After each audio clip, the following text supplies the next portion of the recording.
Indefinite integration में बच्चों हम लोगों ने 4 कन्वीनियंट पार्ट में डिवाइड किया। पहला है basic methods, right, basic methods. Second part है सब्स्टिट्यूशन मेथड्स, और तीसरा पार्ट जो अभी हम लोग कर रहे हैं उसका फर्स्ट सब पार्ट इंटीग्रेशन बाय पार्ट्स। जैसे डेरिवेटिव्स का यूवी आपको मालूम है, पहला टर्म दूसरे का डेरिवेटिव प्लस दूसरा टर्म पहले का डेरिवेटिव। तो यहाँ कौन सा भी डेरिवेटिव में कौन सा भी टर्म u या कौन सा भी टर्म v ले सकते हो। u and v are what, the terms of x। But integration में, इंटीग्रेशन का uv मतलब बाय पार्ट्स। तो इंटीग्रेशन ऑफ uv, पहला टर्म दूसरे का इंटीग्रल माइनस दूसरे का इंटीग्रल रिपीट, यहां जो भी टर्म आया है वहां रिपीट, और पहले का derivative. Rather than remembering the formula, remember the operation. एक बार v का चॉइस होने के बाद पहला टर्म दूसरे का इंटीग्रल माइनस ये दूसरे का इंटीग्रल रिपीट और पहले का डेरिवेटिव। जो v का चॉइस है that is according to the reverse order of LIAT. Exponential or trigonometric can be taken as V. In the absence of both, algebraic can be taken as V. If all three are absent, then inverse or logarithmic can be taken as V. Right? तो एक model सम लेते हैं simple वाला। log of x into x with respect to x. So exponential, देखो ये function कौन सा है, अलजेब्रिक, ये कौन सा है, लॉगरिथमिक। सो लॉजिक क्या कहता है, इसमें एक्सपोनेंशियल नहीं है, ट्रिग्नोमेट्रिक नहीं है, तो यस ऑर्डर बराबर है, algebraic should be taken as v, बराबर है। लॉगरिथमिक को बाद में choice priority, this is preference चलता है। So here now let me apply integration by parts. पहला टर्म दूसरे का इंटीग्रल माइनस इंटीग्रेशन में दूसरे का इंटीग्रल रिपीट एंड पहले का डेरिवेटिव। एक बार बराबर से देखो, एक बार आपने v का चॉइस करने के बाद पहला टर्म दूसरे का इंटीग्रल माइनस दूसरे का इंटीग्रल रिपीट, इंटीग्रेशन में दूसरे का इंटीग्रल रिपीट एंड पहले का डेरिवेटिव। नाउ ये 2 बाहर आ जाएगा and this is integration of x with respect to x।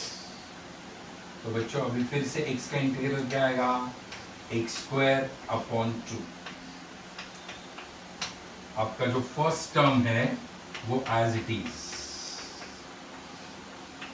So x²/2 log x। फिर आप सिंप्लीफाई करके लिख सकते हो इस टर्म को minus x²/4। So is this model sum clear to you, right. Key point क्या है, पहला टर्म दूसरे का इंटीग्रल माइनस इंटीग्रेशन में दूसरे का इंटीग्रल रिपीट और पहले का डेरिवेटिव। बच्चों v का चॉइस होने के लिए v has to be integrable. यहाँ x का इंटीग्रल हम लोगों को मालूम था x²/2। अगर वो इंटीग्रेबल नहीं रहेगा तो आपको उसको इंटीग्रेबल करना पड़ेगा, इधर बाय सब्स्टिट्यूशन और by applying the identity, right. So एक सम सब्स्टिट्यूशन का ले लेते हैं, x³ e⁻x²। अभी ये है एक्सपोनेंशियल और ये है अलजेब्रिक। लॉजिक क्या कहता है, exponential or trigonometric should be taken as v, and in the absence of both, algebraic should be taken as v. तो ये v होने वाला है, e⁻x² v होने वाला है, पर e⁻x² का इंटीग्रल हमें मालूम नहीं है, e⁻x का मालूम है या e⁻ax का इंटीग्रल हमें मालूम है। तो v जब चॉइस होने के बाद v has to be integrable. तो यहाँ हम लोग सब्स्टिट्यूट करेंगे let x square is equal to t. जब भी सब्स्टिट्यूट किया है डेरिवेटिव लिया है, सो 2x dx इज dt। तो बच्चों एक्स क्यूब को ब्रेक करते हैं, x square and x, e raise to x square को वैसे लगते हैं। अब x dx के साथ 2 रहेगा तो ही वो dt में जाने के लिए तैयार है, इसलिए 2 का प्रोविजन करो। सो नाउ इंटीग्रल क्या हो रहा है, देखो 1/2 एक्स स्क्वायर के जगह पे t e raise to t और ये हो गया dt।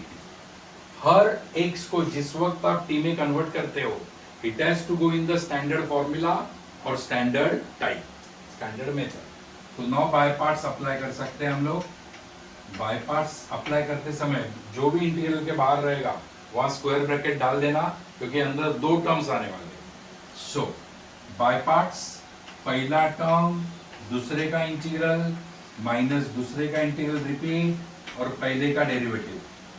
t का derivative with respect to t is 1, right. So आपका फाइनल आंसर आ गया, e रेज टू t का integral e raise to t ही है। So 1/2 t e raise to t minus e raise to t। बच्चों जब आपने सब्स्टिट्यूट किया है तो रीसब्स्टिट्यूट करने को प्लीज भूलो मत। सो इसमें से मैं e raise to t common भी लेने वाला हूं और t के जगह पे एक्स स्क्वायर भी लिखने वाला हूं। So this will be 1/2 e raise to t common लिया, t के जगह पे एक्स स्क्वायर लिख दिया, तो यहां बचा t माइनस 1, इसका मतलब एक्स स्क्वायर माइनस 1 बस। तो यहां वो सब्स्टिट्यूशन के बाद बाय पार्ट्स में गए। समझ में आ रहा है सब्जेक्ट जी? अब मैं 2 सम सॉल्व करूंगा जो आइडेंटिटी अप्लाई करने के बाद बाय पार्ट्स में जाएगा।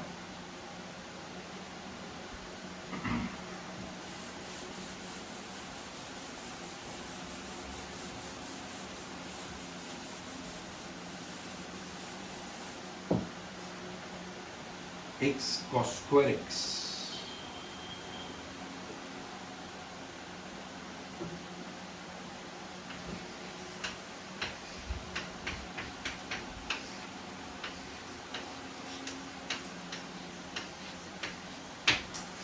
कॉमर्स वालों को ये नहीं समझा तो भी चलेगा, क्योंकि ट्रिग्नोमेट्री पार्ट उन्होंने निकाल दिया है इसमें से।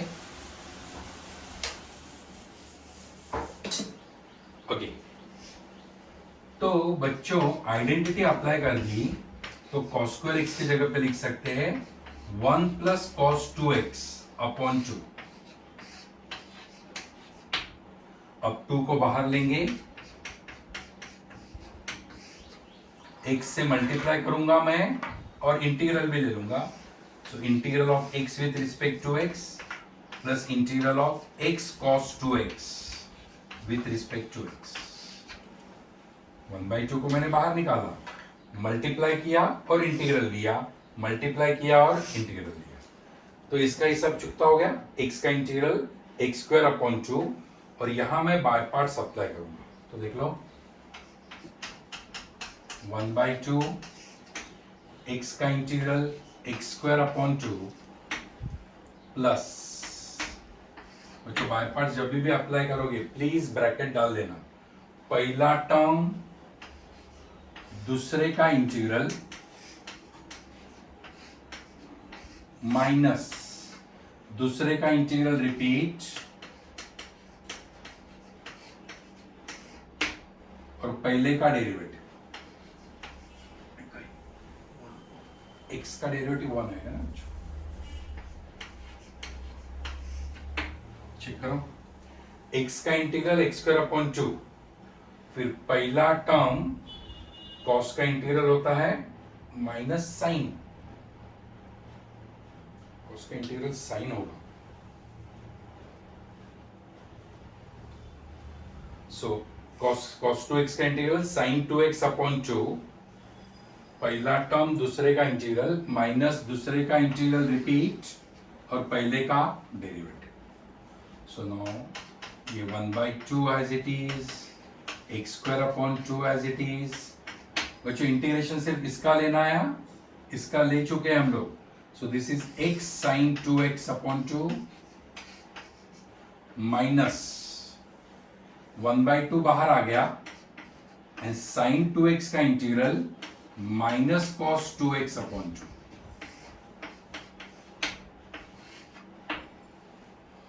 एक्स स्क्वायर बाई 2, ये टर्म वैसे के वैसे, माइनस साइन बाहर है एंड साइन 2x 1/2 बाहर आ गया, साइन 2x का integral minus cos 2x upon 2. और ये आपका फाइनल आंसर आ गया.